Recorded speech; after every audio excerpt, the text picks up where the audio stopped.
Hello guys! So, andito tayo sa ating bungkalan ng lupa, no? Tingnan natin ang asarol. At napakaganda. Ang laki ng diferensya guys nung pag-ulan, no?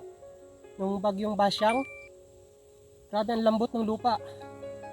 Ito yung the best talaga na pagkakataon na magbungkal ng lupa, no? Yung basaang lupa. Ang laking bagay kasi talagang ang sarap bungkalin, ang lambot at durog na durog ang lupa, no?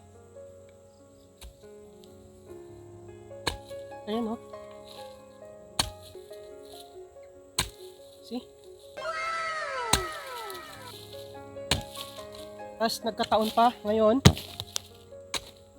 hindi ganun katingkad ang init, no? Maulap, makulimlim. Kaya makakarami ka talaga kapag ganito.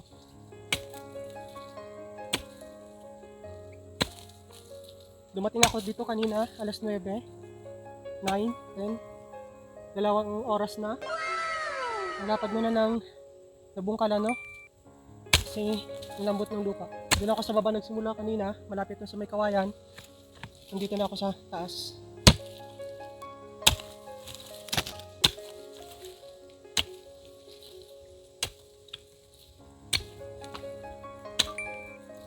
Grabe ang lambot ng lupa, para lang ako naghahalo, no?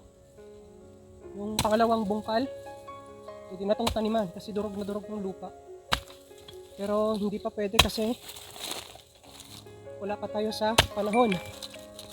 Kasi kailangang umulan dahil may bagyo, no? Delikado tayo.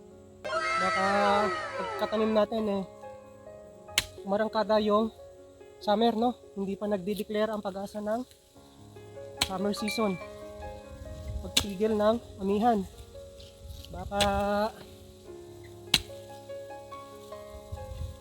easterlies naman at shearline ang umatake sa atin. Yari tayo. Tuyo ang pananim natin.